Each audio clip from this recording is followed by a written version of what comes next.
मेरे प्रिय आत्मा,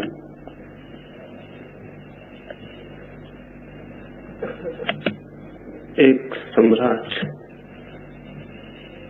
एक दिन सुबह अपने बगीचे में निकला। निकलते ही उसके पैर में कांटा गड़ गया। बहुत पीड़ा उसे हुई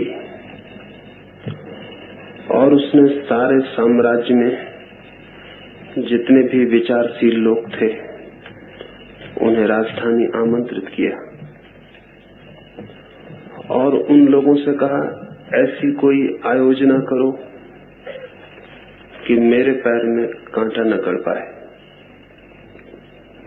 वे विचारशील लोग हजारों की संख्या में महीनों तक विचार करते रहे और अंततः उन्होंने ये निर्णय किया कि सारी पृथ्वी को चमड़े से ढांक दिया जाए ताकि सम्राट के पैर में कांटा न गड़े।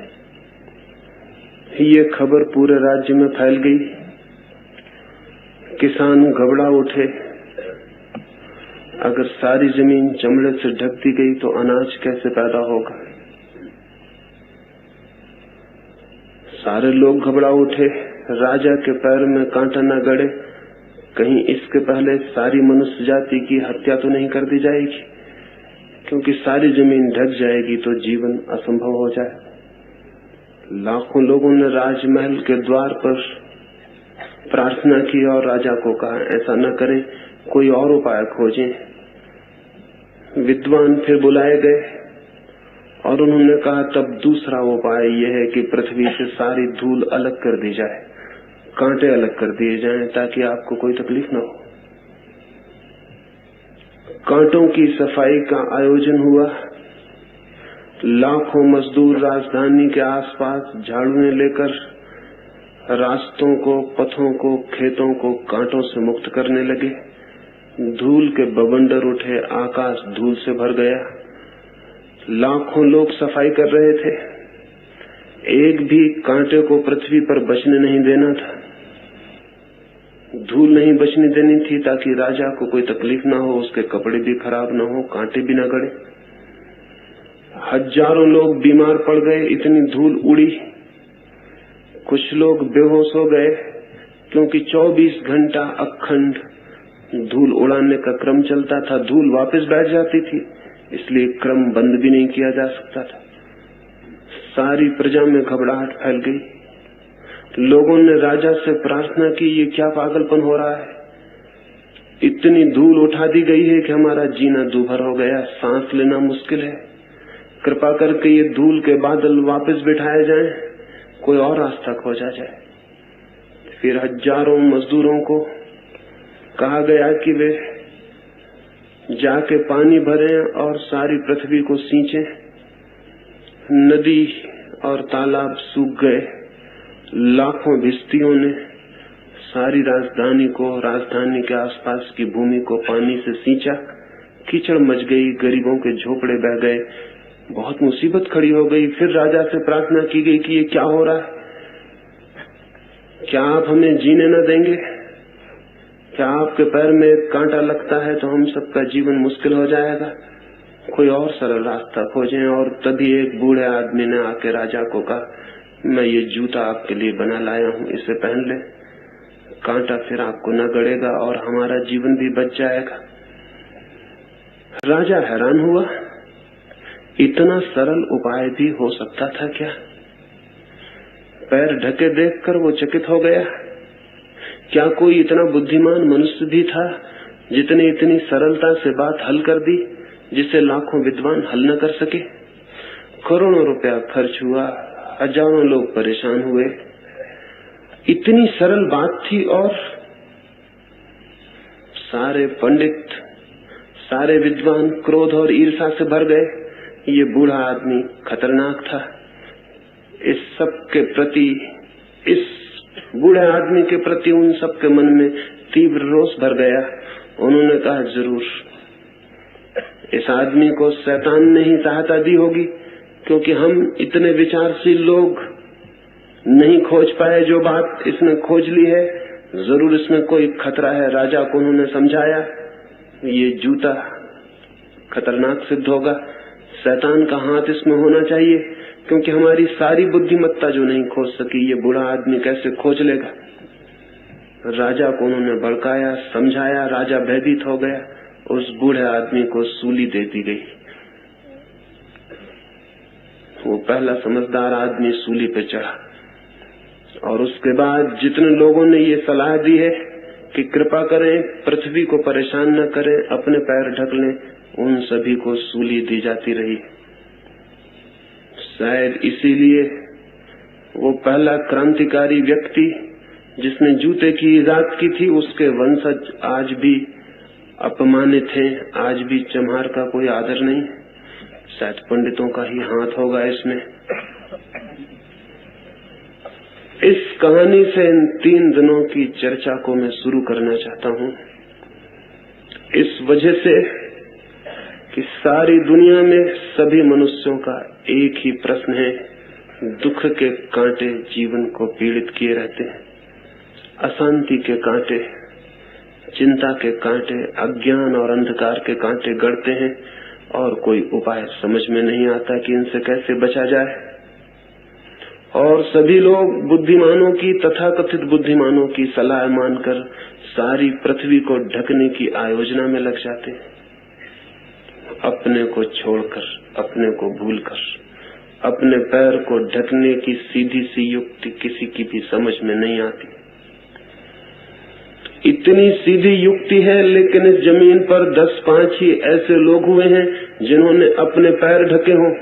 अधिक लोग पृथ्वी को ही बदलने की कोशिश करते रहे, और ये अधिक लोग जितनी इन्होंने कोशिश की है जमीन को ढक देने की, धूल कांटों से अलग कर देने की, उतनी ही जमीन मुश्किल में पड़ती चली गई। इन सभी सुधारकों के कारण ही मनुष्य जाति इतनी पीड़ाओं में उलझ गई है कि आज कोई छुटकारा भी दिखाई नहीं पड़ता है। लेकिन एक सीधी सी बात थी कि हर आदमी अपने पैर ढक ले और कांटों से मुक्त हो जाए, लेकिन ये सीधी सी बात आश्चर्य ही है कि मुश्किल से ही कभी किसी को दिखाई पड़ती। इस सीधी सी बात को ही इन 3 दिनों में समझाने की आपको कोशिश करूंगा। नाराज आप जरूर होंगे मन में, क्योंकि सीधी बात किसी को समझाई जाए तो नाराजगी होती है। इतनी सीधी बात को भी समझाने की कोशिश करने से गुस्सा आता है। ऐसा लगता है कि क्या आप हमें इतना नासमझ समझते हैं कि सीधी सी बात को हमें समझाएं। लेकिन क्षमा मैं बाद में मांग लूंगा, बात तो यही मुझे समझानी है, क्योंकि यही एकमात्र कष्ट है मनुष्य के सामने। कांटे उसे चुभते हैं, लेकिन पैर को जूते से ढकने का ख्याल नहीं आता है। सब तरफ दृष्टि जाती है, हजारों उपाय सूझते हैं जीवन को शांत कर लेने के, एक उपाय भर नहीं सूझता है अपने को बदल लेने का, अपने को ढक लेने का। और सब योजना चलती है सुख की और आनंद की खोज की, सब दिशाएं खोज ली जाती हैं, सिर्फ एक दिशा अनछुई रह जाती है, वो है स्वयं की दिशा। जैसे स्वयं को हम देखते ही नहीं और सबको देखते रहते हैं। तो यहाँ इन 3 दिनों में इस सीधी सी बात पर थोड़ा सा हम विचार करेंगे कि क्या स्वयं को भी देखा जा सकता है। क्या ये संभव नहीं है कि हम अपने को बदल लें? क्या ये संभव नहीं है कि हमारी दृष्टि स्वयं के परिवर्तन और चिकित्सा पर चली जाए? क्या ये नहीं हो सकता है कि हम अपने को ढक लें और दुखों और पीड़ाओं से मुक्त हो जाएं? क्या उस राजा को जो समझदार लोगों ने सलाहें दी थी वे ही हम भी मानते रहेंगे? क्या उस बूढ़े और सीधे आदमी की बात हमारे ख्याल में भी नहीं आएगी? इसी संबंध में थोड़ी सी बातें इन 3 दिनों में आपसे कहूंगा। इसके पहले कि वे 3 दिनों की चर्चाएं शुरू हों, कुछ और थोड़ी सी प्राथमिक बातें आज ही मुझे कह देनी है, क्योंकि आज रात से जो 3 दिन का जीवन शुरू होगा उसे मैं चाहूंगा, आपका मन भी चाहता होगा, इसलिए आप यहाँ आए हैं कि वे 3 दिन उपलब्धि के दिन हो जाएं। उन 3 दिनों में कोई झलक, कोई किरण जीवन के अंधेरे को आलोकित कर दे। उन 3 दिनों में कोई मार्ग सूझ जाए, उलझाव के बाहर निकलने की कोई दिशा ख्याल में आ जाए। वो ख्याल में लेकिन अकेली मेरी कोशिश से नहीं आ सकती। मेरी अकेली कोशिश और आपका सहयोग न हो तो फिर मैं आपके सामने नहीं, दीवालों के सामने बोल रहा हूं।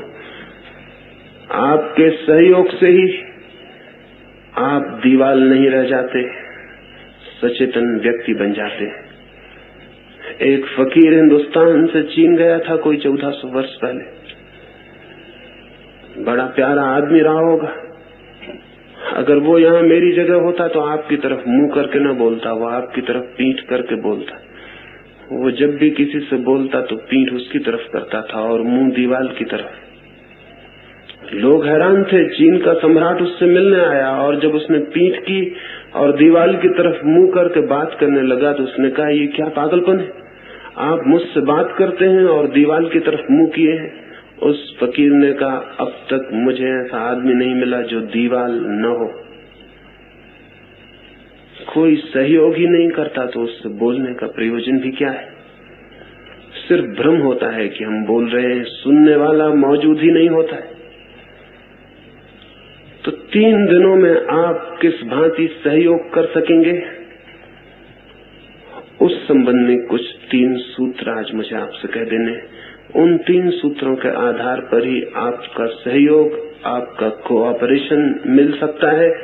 और मैं जो कहना चाहता हूं मैं तो उसे कहूंगा ही, लेकिन आपका सहयोग होगा तो आप भी उसे सुन सकेंगे। अन्यथा मेरा कहना तो पूरा हो जाएगा, आपके सुनने की भी शुरुआत नहीं होगी। इतने से ही काफी मत समझ लेना कि मैंने बोला तो आपने सुन लिया। ये बात इतनी आसान नहीं है। आपको सुनने के लिए भी कुछ करना होगा, जैसा कि बोलने के लिए मुझे कुछ करना पड़ता है। आप यहाँ निष्क्रिय होकर, आप यहाँ पैसिव होकर अगर 3 दिन बैठे रहे, जैसे आप सिनेमा देखते हैं वैसे, तो फिर मेरी बात आपको सुनाई नहीं पड़ेगी। जिन सत्यों की हमें यहाँ चर्चा करनी है, उन सत्यों को सुनने के लिए आपको एक्टिव पार्टिसिपेंट, आपको सक्रिय सहयोगी होना पड़ेगा, अन्यथा वे बातें आप तक नहीं पहुंचेंगी। तो आप कैसे अपना सहयोग दे सकेंगे? मैं तो बोलूंगा, लेकिन आप कैसे सुन सकेंगे? और आप नहीं सुन सके तो कोई अर्थ मेरे श्रम का नहीं होता है। और आप नहीं सुन सके तो शायद आप कहेंगे मैं गया, लेकिन कुछ भी नहीं हो पाया। बहुत कुछ हो सकता है, लेकिन उसमें मुझसे ज्यादा महत्वपूर्ण आप हैं, मैं बहुत महत्वपूर्ण नहीं हूं। आप ही ज्यादा महत्वपूर्ण हैं। और वो 3 छोटे से सूत्र हैं जिनके अनुकूल इन 3 दिनों अगर आपने थोड़ी तैयारी की तो जिस बात की आप कामना लेकर आए हैं वो हो सकता है। उनमें पहला सूत्र है, इन 3 दिनों में इस भांति जिए जैसे कि पीछे कुछ भी नहीं है और आगे भी कुछ नहीं। हम तो इस भांति जीते हैं जैसे इस समय कुछ भी नहीं है, जो कुछ है पीछे था और जो कुछ है आगे है। वर्तमान का, प्रेजेंट का जो मौजूद है, हमारी दृष्टि में कोई आकलन ही नहीं होता है। और सच्चाई ये है कि वर्तमान की ही केवल सत्ता है। एग्जिस्टेंस केवल उसका ही है जो मौजूद है, न तो जो बीत गया उसकी कोई सत्ता है और न उसकी जो आने को है।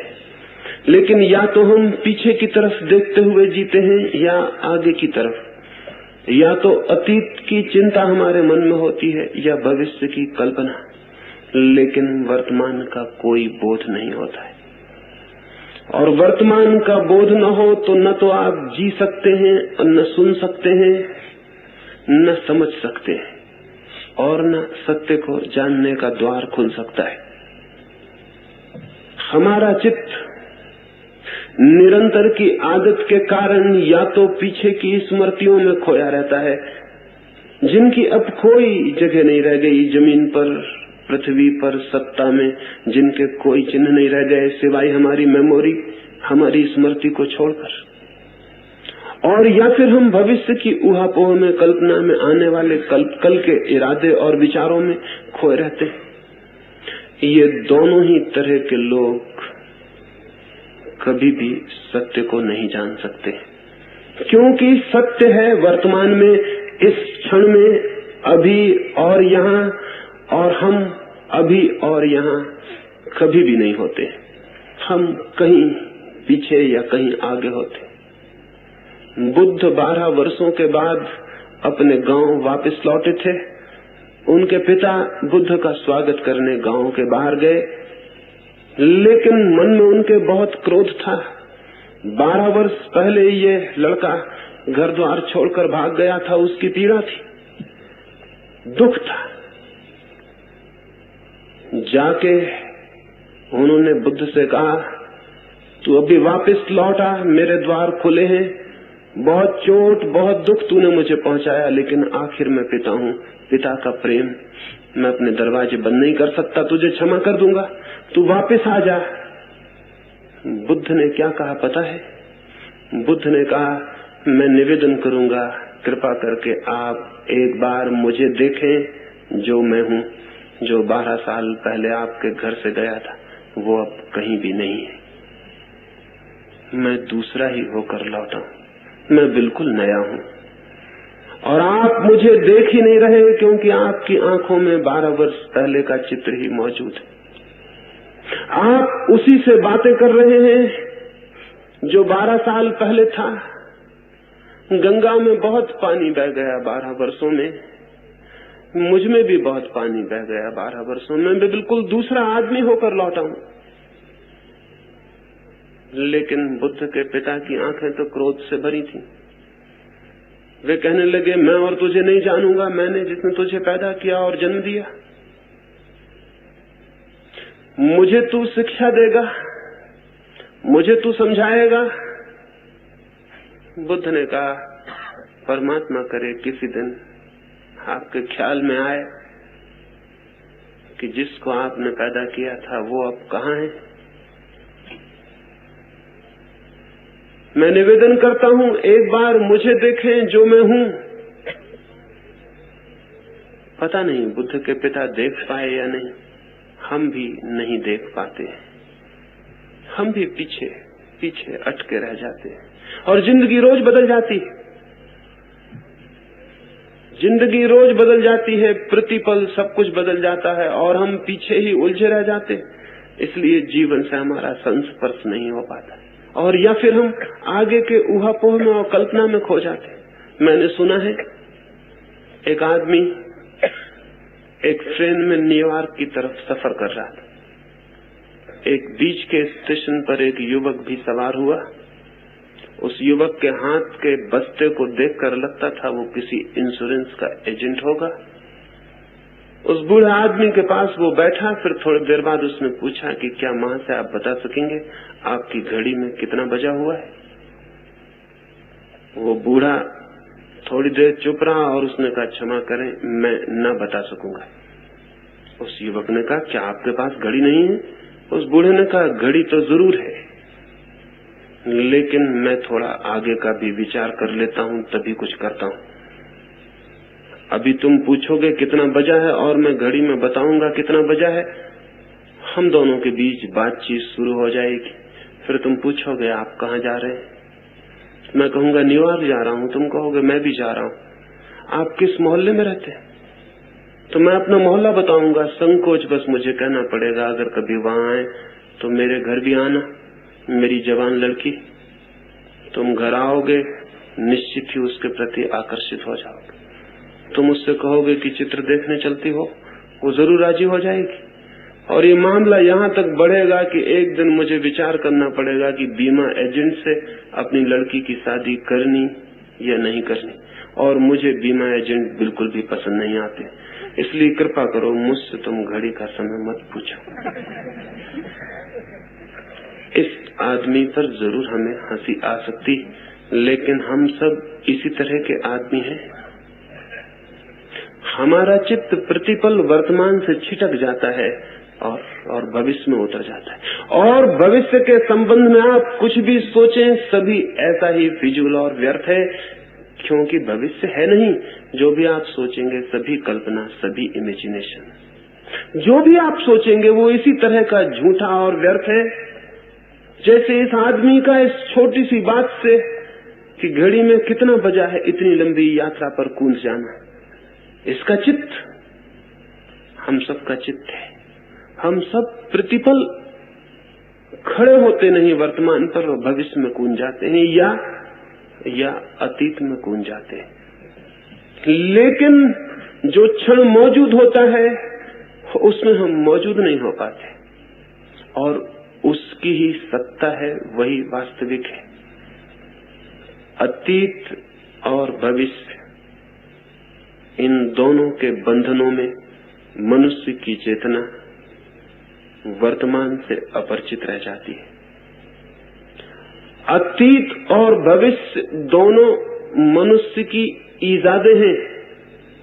जगत की सत्ता में उनका कोई भी स्थान नहीं, उनका कोई भी अस्तित्व नहीं। भविष्य और अतीत, पास्ट और फ्यूचर कल्पित समय है, स्यूडो टाइम है, वास्तविक समय नहीं। वास्तविक समय, रियल टाइम तो केवल वर्तमान का क्षण है।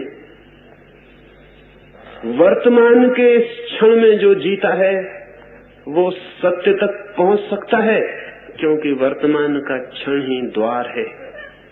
लेकिन जो अतीत और भविष्य में भटकता है वो सपने देख सकता है, स्मृतियों में खो सकता है, लेकिन सत्य से उसका साक्षात कभी भी संभव नहीं है। तो इन 3 दिनों में ऐसे जिए कि जो क्षण आपके पास है बस वही है।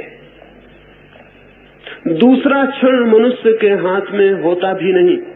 एक ही क्षण होता है, 2 क्षण नहीं होते। और उस एक क्षण को हम गंवा दें बीते हुए क्षणों के लिए या आने वाले क्षणों के लिए, तो बड़ी भूल हो जाती। एक छोटा सा क्षण मिलता है मनुष्य को, उससे ज्यादा नहीं। उस छोटे से क्षण को जीने की कला ही धर्म में प्रवेश की कला है। वही है आज। तो आज रात से ऐसा जिए कि जो क्षण है वही है। जो काम आप कर रहे हैं वही कर रहे हैं। यहाँ सुन रहे हैं तो सिर्फ सुन रहे हैं, इस सुनने में फिर और कुछ भी नहीं। मैं बोल रहा हूँ उस वक्त अगर आप सोचने लगे यही गीता में भी लिखा है, तो आप पीछे चले गए। कभी आपने पढ़ा होगा, उससे आप मेलजोल बिठाने लगे, मैं जो कहता था उसके आपसे संबंध टूट गया। अगर मैं कुछ कह रहा हूँ और आप सोचने लगे कि अगर मैं ऐसा करूं या सोचूं तो कहीं ऐसा तो ना हो कि मुझे घर द्वार छोड़ देना पड़े, आप भविष्य में चले गए। आप समय बताने की जगह लड़की के विवाह का चिंतन करने लगे। क्या होगा मेरी बात से अगर ये सोचने लगे तो आप आगे चले गए। क्या पुरानी बातों से मेल करने लगे तो पीछे चले गए और वंचित हो गए उस बात को सुनने से जो मैं आपसे कहता था। जो मैं आपसे कह रहा हूँ अगर उसे ही सुनना है तो सुनने के क्षण में फिर और कहीं आप नहीं होना चाहिए। लेकिन ये केवल सुनने के लिए नहीं हो सकता। ये तो तभी हो सकता है जब हम 24 घंटे ऐसा जिए, जब आप पानी पी रहे हो तो सिर्फ पानी पिए, और भोजन करते हो तो सिर्फ भोजन, और रास्ते पे चलते हो तो सिर्फ रास्ते पर चले, और उस क्षण को ही समझ लें कि इसके आगे कुछ नहीं और पीछे कुछ नहीं, यही है और इसी में मुझे पूरी तरह मौजूद होना है। ये तो पहला ध्यान रखने का है इन 3 दिनों में। कठिन नहीं है, ख्याल में आ जाएगा तो बहुत सरल है। कठिन तो वो है जो आप कर रहे हैं, जो मैं कह रहा हूं वो तो बहुत सरल है, लेकिन अपने पैर पर जूता चढ़ाने जैसी सरल बात भी मुश्किल से ख्याल में आती। कठिन वो है जो आप कर रहे हैं, जिस ढंग से आप जी रहे हैं वो जीना एकदम कठिन है। आश्चर्य है कि हम जिए चले जा रहे हैं। जो मैं कह रहा हूं वो बहुत सरल है। यहां से लौटते वक्त उसका प्रयोग करते लौटें, और कम से कम 3 दिन तो कोशिश करें। हो सकता है 3 दिन में उसकी सच्चाई दिखाई पड़ जाए, और फिर जिसकी सच्चाई हमें दिखाई पड़ जाती है उससे इस जीवन में अलग होना कठिन है। 3 दिन के लिए हिम्मत करें, पीछे को छोड़ दें। छूट गया है अतीत आपसे, आप व्यर्थ ही उसे पकड़े। कहाँ है वो? कल का दिन अब कहाँ है? बीता क्षण अब कहाँ है? जो गया वो जा चुका, जो अभी नहीं आया वो नहीं आया, जो है बस वही है। 3 दिन देखें, एक एक पल जीकर देखें, आगे पीछे नहीं, मौजूद में, प्रेजेंट में, वर्तमान में। सुबह उठें तो ऐसे ही बस यही है, दोपहर यही है, सांझ यही है। जो क्षण सामने आए उसको इस तरह लें जैसे इसके आगे पीछे और कुछ भी नहीं है। बहुत हैरान हो जाएंगे। इस ख्याल से जीने की गति और ही हो जाती। एक बहुत अद्भुत शांति क्षण में जीने से शुरू होती। आदमी कभी शांत नहीं है। सुनते हैं एक बार सिर्फ सारी मनुष्य जाति शांत हो गई थी एक क्षण को। कोई बहुत होशियार आदमी ने तरकीब निकाली थी, तब कहीं ये हो पाया था, लेकिन ये बहुत पुरानी घटना है, आप में से किसी को भी याद नहीं होगी। किसी किताब में नहीं लिखी गई, क्योंकि किताबें बहुत बाद में लिखी गई, ये उसके पहले की घटना है। और शायद आपने सुनी भी ना होगी, क्योंकि बहुत ही मुश्किल से किसी को ये पता है। एक बार एक समझदार आदमी ने एक तरकीब निकाली थी कि सारी मनुष्य जाति को शांत रहने का अनुभव करा दे। उसने ये अफवाह उड़ाई सारी दुनिया में कि चांद पर भी लोग रहते हैं, अगर हम सारे लोग बहुत ताकत से चिल्लाएं तो शायद वे सुन ले। तो सारी पृथ्वी पर एक खास नियत दिन, खास समय पर सारे लोग जोर से हो की आवाज करके चिल्लाएंगे। ये अफवाह उड़ा दी। सारी दुनिया में बड़ी उत्सुकता से उस दिन की प्रतीक्षा की गई। वो क्षण आ गया, वो घड़ी आ गई, वो पल करीब आने लगा। सारे दुनिया के लोग बच्चों से बूढ़ों तक तैयार थे, क्योंकि सारे लोग चिल्लाएंगे तो ही शायद चांद तक रहने वाले लोगों तक आवाज पहुंच सके और उनसे संबंध पैदा करना था।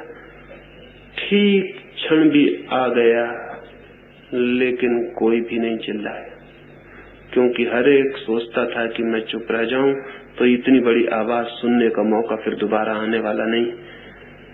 सब चिल्लाएंगे, कितनी अद्भुत आवाज होगी, मैं सुन लूं।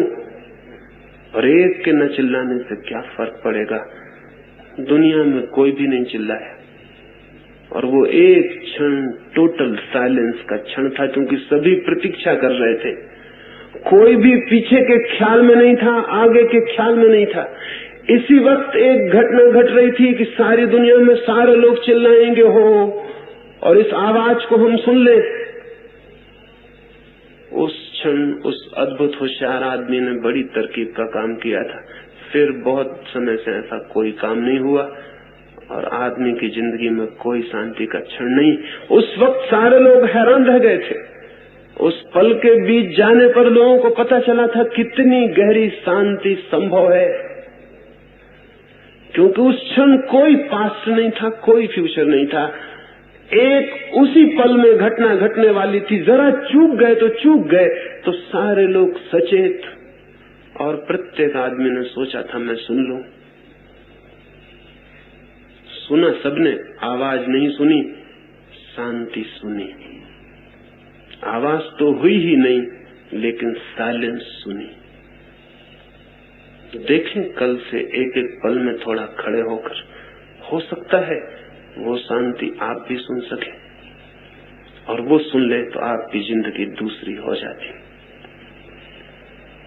अगर आप नहीं मानेंगे इस तरह, तो हो सकता है मैं भी किसी दिन अफवाह उड़ाऊं और फिर इस तरह की कोशिश करूं, लेकिन बड़ा कठिन है। आजकल आदमी बहुत समझदार हो गया।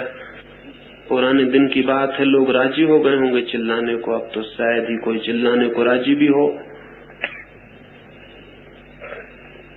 और राजी भी हो जाए तो भी शायद शोरगुल सुनने के लिए कोई न रुके, क्योंकि वैसे ही बहुत शोरगुल हो रहा है और अब उस शोरगुल से भी कोई फर्क न पड़ेगा।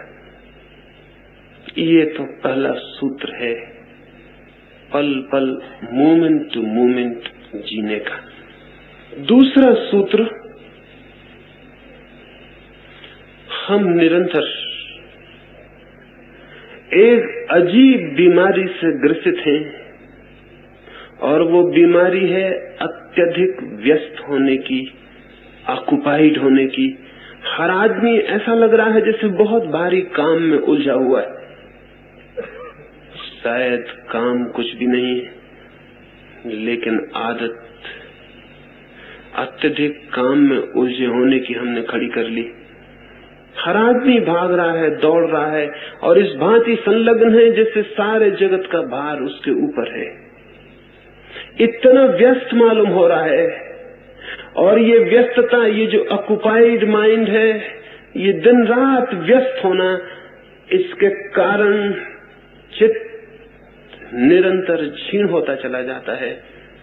विश्राम का कोई भी क्षण न होने से चित्त दुर्बल हो जाता है, और दुर्बल चित्त सत्य को नहीं जान सकता है।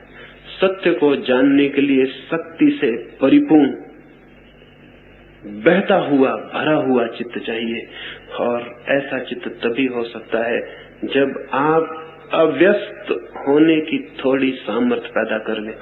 इन 3 दिनों में इस दूसरे सूत्र पर थोड़ा काम करना है। इन 3 दिनों यहाँ इस भांति जिए जैसे आप कोई काम नहीं कर रहे, विश्राम कर रहे हैं।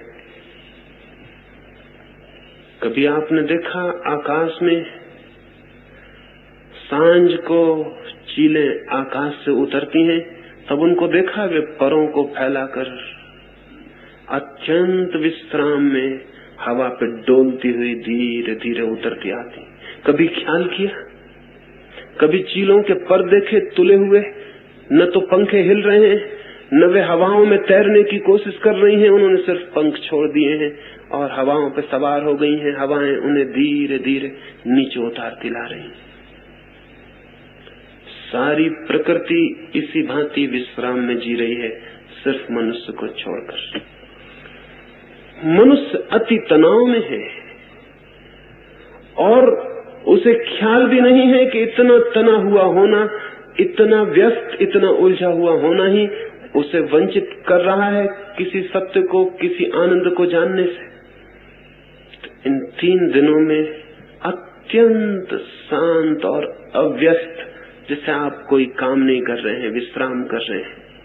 इन 3 दिनों को सब भांति आध्यात्मिक छुट्टी के दिन बना ले, स्पिरिचुअल हॉलीडे समझ लें। साधारणता छुट्टी हम मनाते हैं, वो भी शरीर की छुट्टी होती है, मन की छुट्टी नहीं होती। इन 3 दिनों में मन को भी छुट्टी दे दें। इस भांति जिए जैसे कोई भी काम नहीं है। और यहाँ क्या काम है? आप बिल्कुल बिना काम है यहाँ, और इन 3 दिनों को बिल्कुल ही ऐसे गुजार देना है जैसे कोई सो के विश्राम करके गुजार देता है। तो इन 3 दिनों में आप पाएंगे आपका मन एक नई ताजगी, ऊर्जा और शक्ति से भर गया। और ये शक्ति बहुत जरूरी है। इस शक्ति के बिना कोई रास्ता नहीं है कि आप तय कर सकें,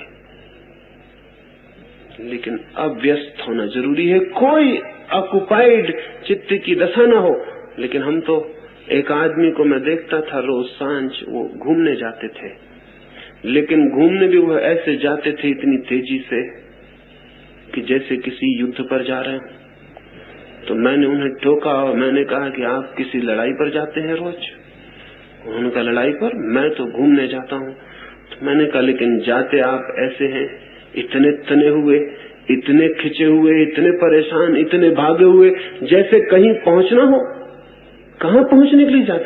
उनका पहुंचने में सिर्फ घूमने जाता हूँ। लेकिन मैंने कहा आपका मन घूमने की दशा में नहीं होता। घूमने जाने का मतलब है ऐसे जाना जैसे कहीं पहुंचना नहीं है। कोई हम यात्रा थोड़ी कर रहे हैं। यात्रा जब कोई करता है तो तना हुआ, खिंचा हुआ, उसे कहीं पहुंचना है। आपको कहीं पहुंचना नहीं है। और अगर आप समवेयर कहीं पहुंचने की कोशिश करेंगे तो एक बात तय समझ लेना, वहां नहीं पहुंच सकेंगे जहां आप हैं। और जिस दिन आप इस तरह जिएंगे, नोवेयर, कहीं भी नहीं पहुंचना है, उस दिन आप वहां पहुंच जाएंगे जहां आप हैं। जहां मैं बैठा हूं वहां पहुंचने के लिए मुझे सब पहुंचने की जो दौड़ है चित्त से, वो छोड़ देनी होगी।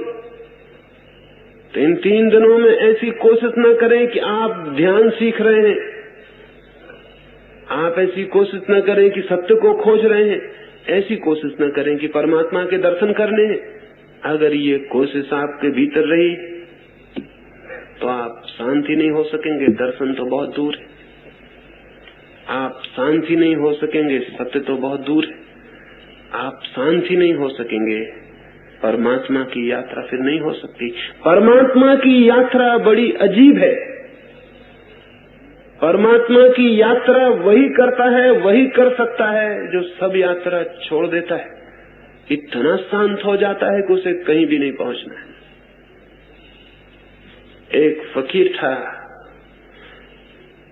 एक पहाड़ी के किनारे चुपचाप बैठा रहता, सोया रहता। एक युवक सत्य की, ईश्वर की खोज में पहाड़ पर गया था। उसने उस फकीर से पूछा कि आप चुपचाप यहाँ क्यों बैठे हैं, ईश्वर को नहीं खोजना है? उस फकीर ने कहा जब तक खोजता था तब तक नहीं मिला, फिर मैं ऊब गया और मैंने वो खोज छोड़ दी। और जिस दिन मैंने सब खोज छोड़ दी मैं हैरान हो गया, मैं तो उसमें मौजूद ही था, खोज रहा था इसलिए दिखाई नहीं पड़ रहा था। कई बार खोजने का तनाव ही खोजने में बाधा बन जाता है। कई बार हम जिस चीज को खोजते हैं, खोजने के कारण ही उसको नहीं उपलब्ध हो पाते।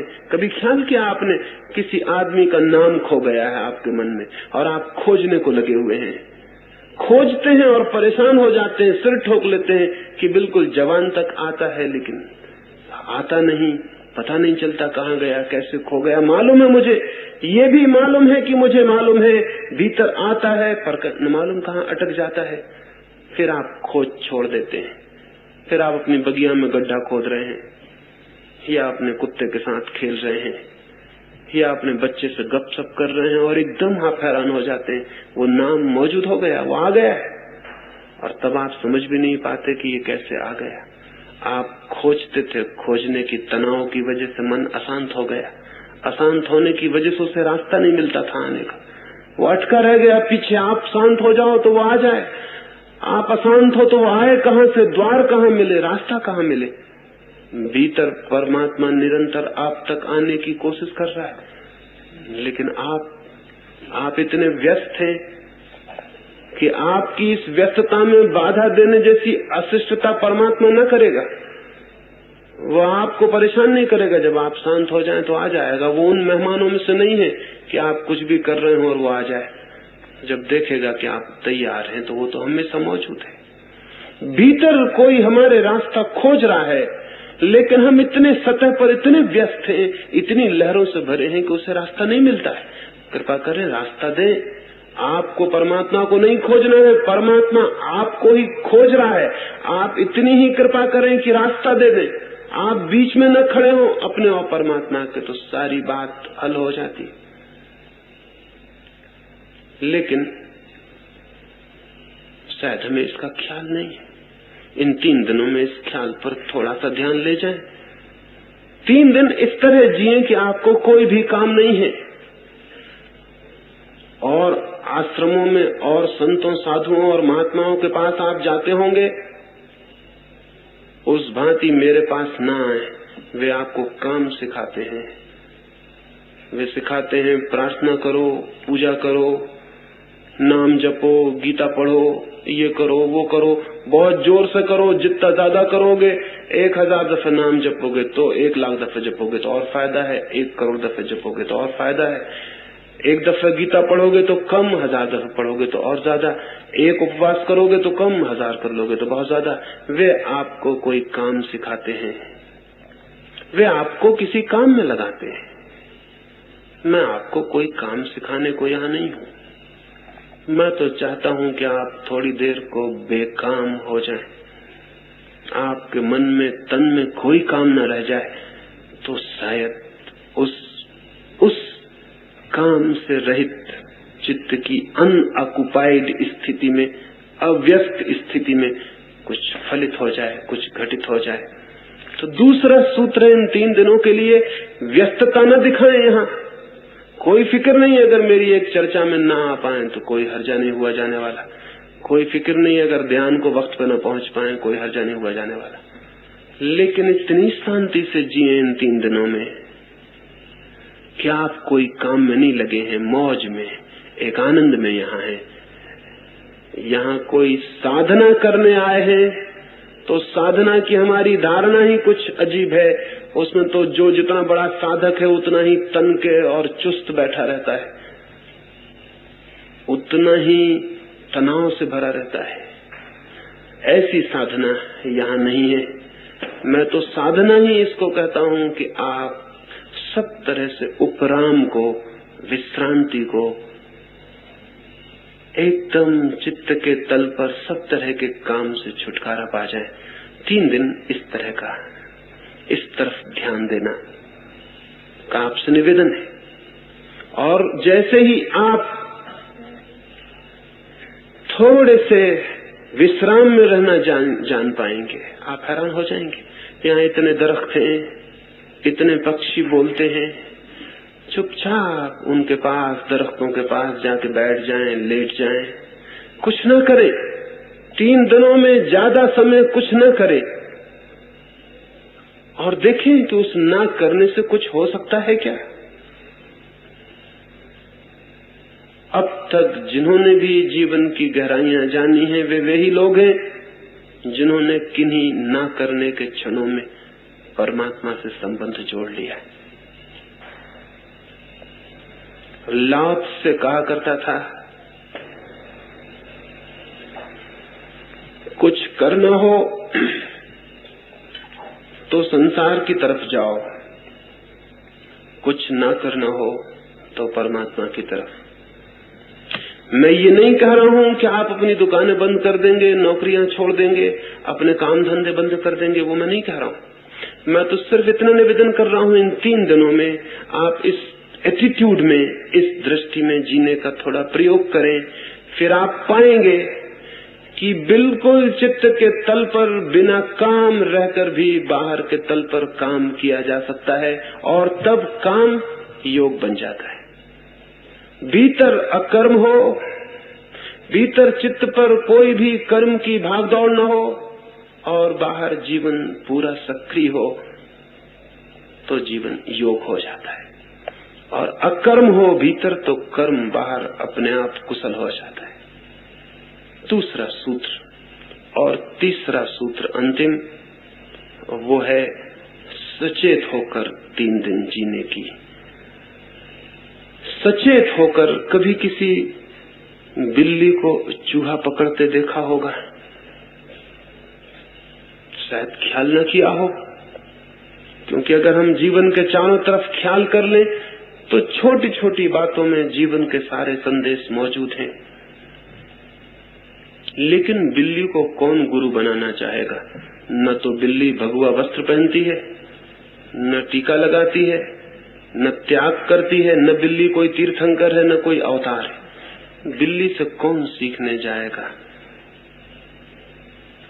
लेकिन कभी बिल्ली को देखें, चूहे को पकड़ने के लिए कितनी तत्परता से बैठी, कितनी सचेत। एक पत्ता हिल जाएगा तो बिल्ली अपने पूरे प्राणपण से कूदने को मौजूद है। एक चूहे की जरा सी खड़खड़ाहट होगी, किसी चूहे के बिल में थोड़ी सी आवाज होगी, किसी को पता नहीं चलेगा, लेकिन बिल्ली सचेत है और जागी हुई। बिल्ली की भांति सचेत होने का जो आदमी अपने चित्त की तैयारी कर लेता है, उस आदमी से सत्य बच के नहीं निकल सकता।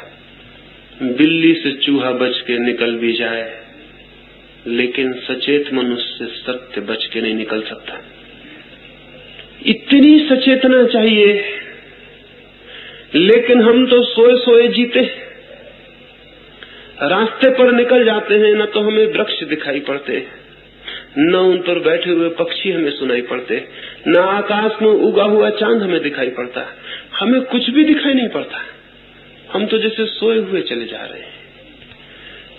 कई बार अनुभव हुआ होगा, किसी किताब का एक पन्ना पढ़ते हैं, बाद में पता चलता है कि मुझे तो जैसे मैंने कुछ भी नहीं पढ़ा, कुछ ख्याल नहीं आता। लेकिन आप पढ़ तो गए, सोए सोए पढ़ गए होंगे।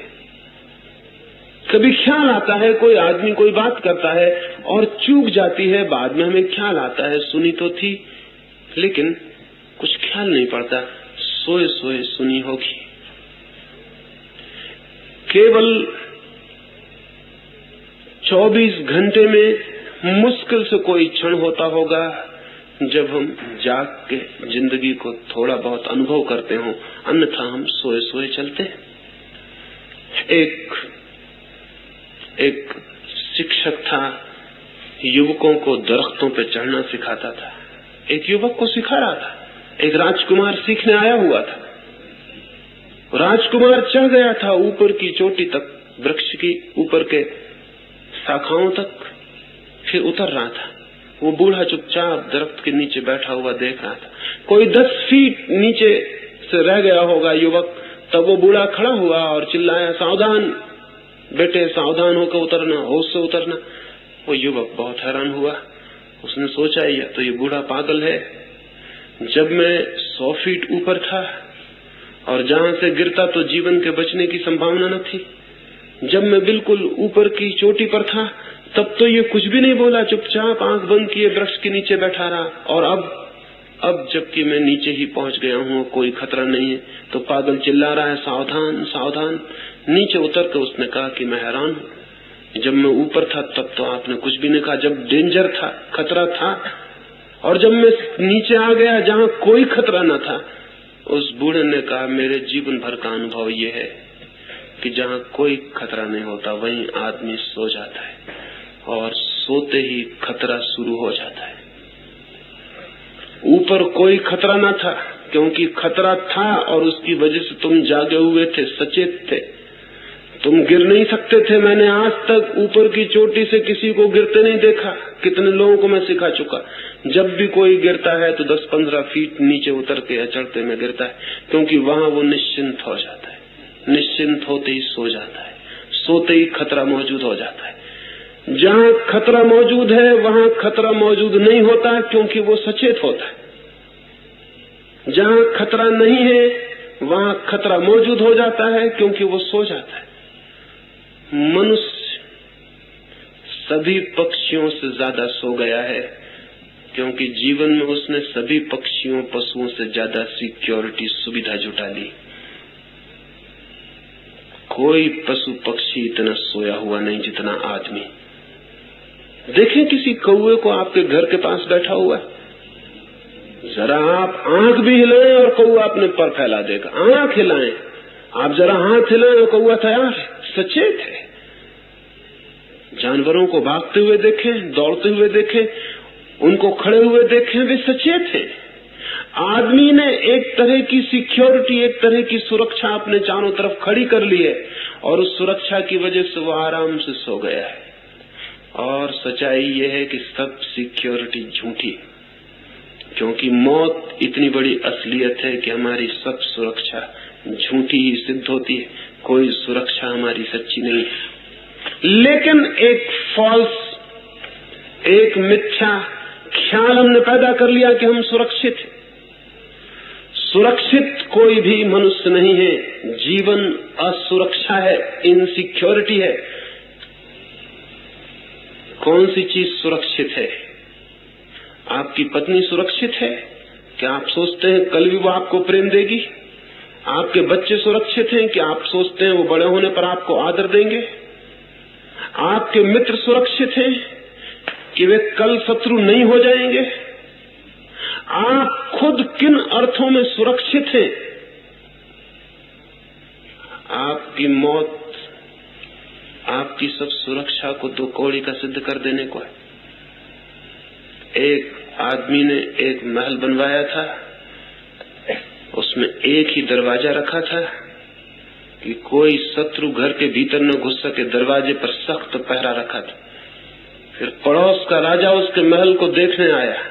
उसने कहा और सब ठीक है, एकदम अच्छा, मैं भी ऐसा ही महल बनाना चाहूंगा, लेकिन एक गलती है तुम्हारे महल में, इसमें एक दरवाजा है, ये खतरा है, दरवाजे से मौत भीतर आ सकती है, तुम कृपा करो ये दरवाजा और बंद कर लो, फिर तुम पूर्ण सुरक्षित हो जाओगे, फिर न कोई भीतर आ सकता न कोई बाहर जा सकता। उस राजा ने कहा ख्याल तो मुझे भी ये आया था, लेकिन अगर दरवाजा भी मैं बंद कर लूंगा तो फिर सुरक्षा की जरूरत भी किसे रह जाएगी, मैं तो मर ही जाऊंगा। जी रहा हूं क्योंकि दरवाजा खुला है। तो उस दूसरे राजा ने कहा इसका मतलब ये हुआ कि दरवाजा अगर बिल्कुल बंद हो जाए तो तुम मर जाओगे, एक दरवाजा खुला है तो तुम थोड़े जी रहे हो, दो दरवाजे खुलेंगे तुम थोड़ा और ज्यादा जियोगे, अगर सब दरवाजे खुले रहेंगे तो तुम पूरी तरह से जियोगे। लेकिन सब दरवाजे खोलने में हम डरते हैं और इसलिए जी नहीं पाते। सब दरवाजे बंद कर लेते हैं जिंदगी के, फिर भीतर सिक्योरिटी में, सुरक्षा में निश्चिंत होकर सो जाते हैं। उसी सोने को हम जिंदगी समझ लेते हैं। इन 3 दिनों में इस तरह जिए जैसे कि जीवन में कोई सुरक्षा नहीं है। हो सकता है आप आए हैं माथेरान, वापस न लौट सके, कोई जरूरी नहीं है आपका वापस लौट जाना। कौन सा जरूरी है? इस बात को मान लेने का क्या कारण है कि आप 400 आए हैं, 400 ही वापस लौट जाएंगे? हो सकता है कोई वापस न लौट पाए। एक दिन तो ऐसा हो गई कि आप कहीं जाएंगे और वहां से वापस न लौट सकेंगे। प्रति घड़ी कोई 1 लाख आदमी अपना जीवन खो देते हैं कहीं न कहीं पृथ्वी पर। आप भी किसी क्षण खो देंगे। वो क्षण यही क्षण हो सकता है, आने वाला क्षण हो सकता है। सुरक्षा कहीं भी नहीं है और सुरक्षा के कारण आप व्यर्थ जो सो रहे हैं वो सारे जीवन को, जीवन के आनंद, उत्फुल्लता से, ज्ञान से वंचित कर रहा है। तो इन 3 दिनों ऐसे जिए जैसे आप जागे हुए हैं, प्रतिपल होश से भरे हुए हैं। एक एक घटना, एक एक पत्थर, एक एक पत्ता, एक एक पत्ते पर चमकती सूरज की रोशनी, चांद की रोशनी, बदलियों पर, सब आपको दिखाई पड़ रहा है। आप जागे हुए, सब चीजों के प्रति आप सचेत हैं। जीवन एक खतरा है और आप चेतना से भरे हुए, उठते बैठते सब तरह से जागे हुए। जागे हुए होने का अर्थ एक छोटी कहानी से समझाऊं, फिर मैं अपनी चर्चा पूरी करूं। एक बहुत अद्भुत आदमी था, वो चोरों का गुरु था। सच तो यह है कि चोरों के अतिरिक्त और किसी का कोई गुरु होता ही नहीं। चोरी सीखने के लिए गुरु की बड़ी जरूरत है। तो जहां जहां चोरी वहां वहां गुरु, जहां जहां गुरु वहां वहां चोरी।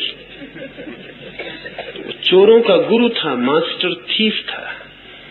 उतना जितना कुशल कोई चोर नहीं था। कुशलता थी, वो तो एक टेक्निक था, एक शिल्प था। जब बूढ़ा हो गया तो उसके लड़के ने कहा कि मुझे भी सिखा दे। उसके गुरु ने कहा ये बड़ी कठिन बात है। पिता ने चोरी करनी बंद कर दी थी। उसने कहा ये बहुत कठिन बात है। फिर मैंने चोरी करनी बंद कर दी, क्योंकि चोरी में कुछ ऐसी घटनाएं घटी कि जिनके कारण मैं ही बदल गया। उसके लड़के ने पूछा, कौन सी घटनाएं? उसने कहा, कुछ ऐसे खतरे आए कि उन खतरों में मैं इतना जाग गया, जागने की वजह से चोरी मुश्किल हो गई, और जागने की वजह से उस संपत्ति का ख्याल आया जो सोने के कारण दिखाई नहीं पड़ती थी। अब मैं एक दूसरी ही चोरी में लग गया हूं, अब मैं परमात्मा की चोरी कर रहा हूं। पहले आदमियों की चोरी करता रहा, लेकिन मैं तुम्हें कोशिश करूंगा, शायद तुम्हें भी ये हो जाए।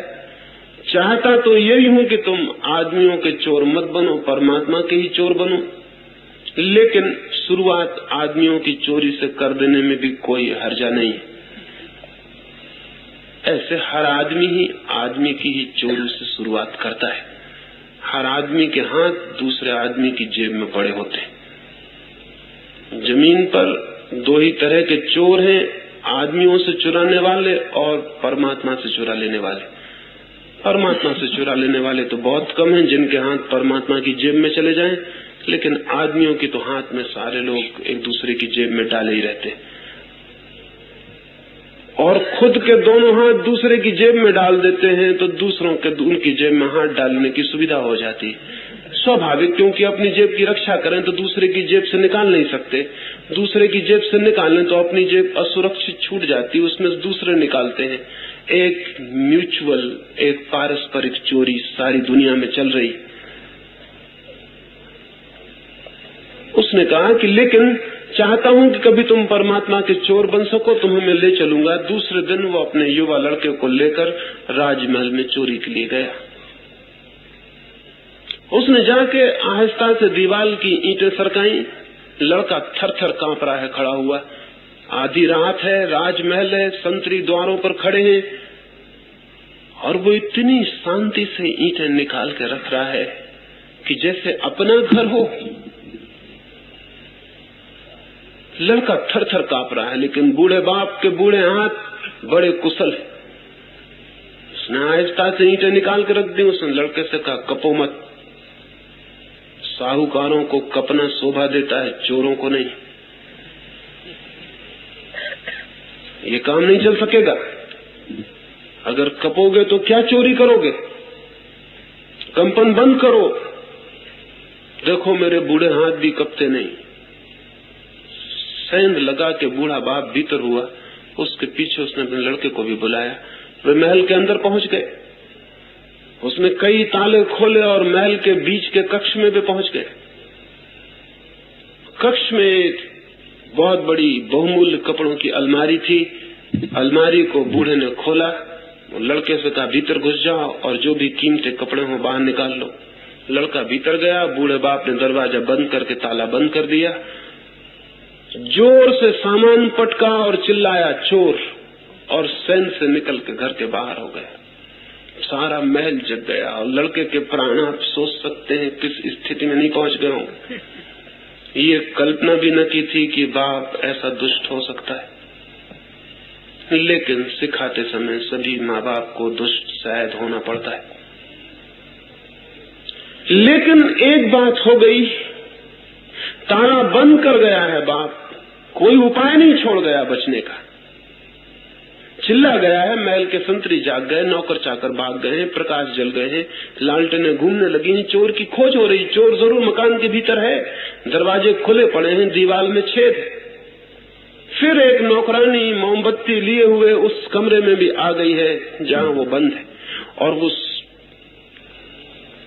अगर वे लोग न भी देख पाए तो भी फर्क नहीं पड़ता, क्योंकि वो बंद है और निकल नहीं सकता, दरवाजे पे ताला है बाहर।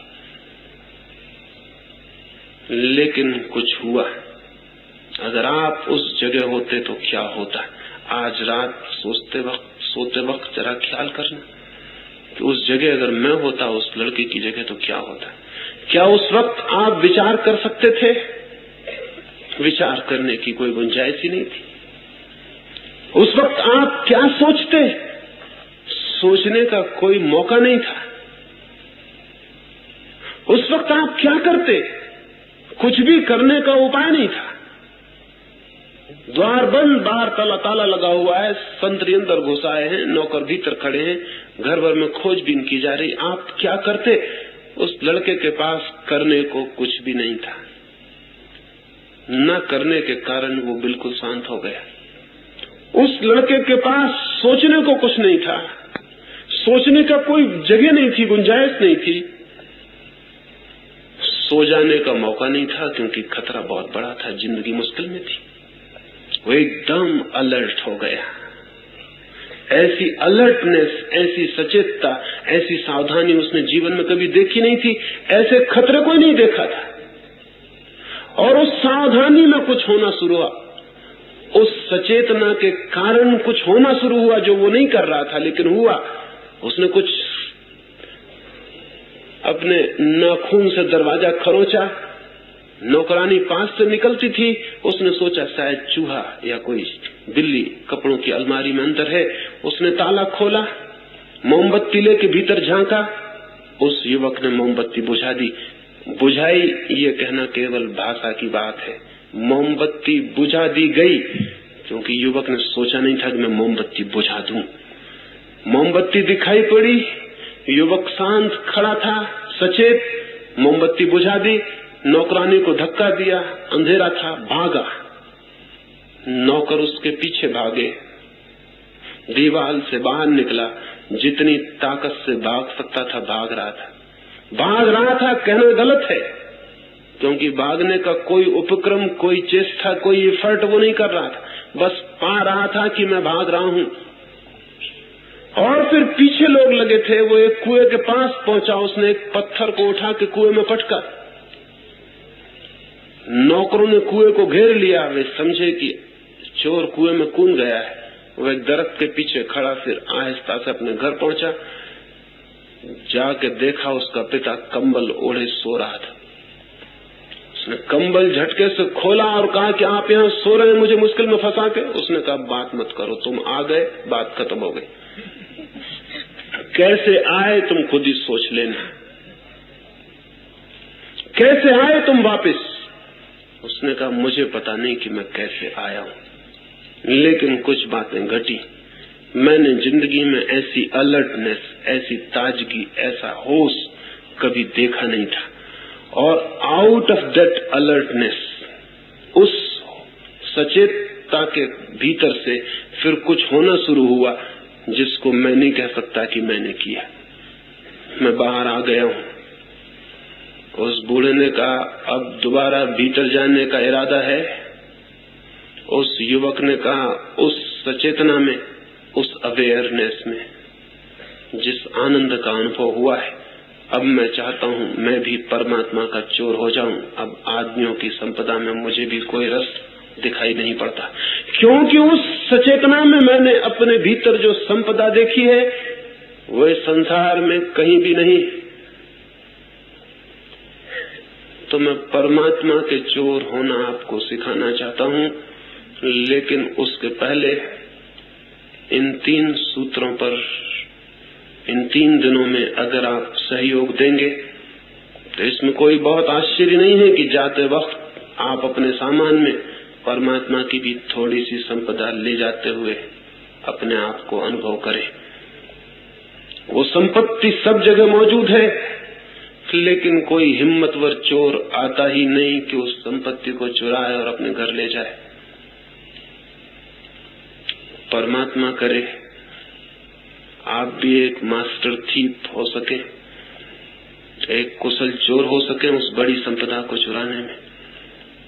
उस चोरी के सिखाने का ही यहाँ राज 3 दिनों में आपसे मैं कहूंगा, और अगर आपका सहयोग रहा तो ये बात हो सकती है। आज के लिए तो इतना बस, क्योंकि रात बहुत हो गई और जिनको चोरी की तैयारी करनी है उन्हें अपनी अपनी जगह चले जाना चाहिए। मेरी बातों को इतने प्रेम और शांति से सुना है, इसके लिए बहुत बहुत धन्यवाद। अंत में यही प्रार्थना करता हूं, प्रभु करे वो आशा और वो सपना पूरा हो सके जिसके लिए हम सबके प्राण लालाए थे वो हो सकता है। सिर्फ आपके सहयोग की जरूरत है। अंत में सबके भीतर बैठे परमात्मा को प्रणाम करता हूँ। मेरे प्रणाम स्वीकार करें।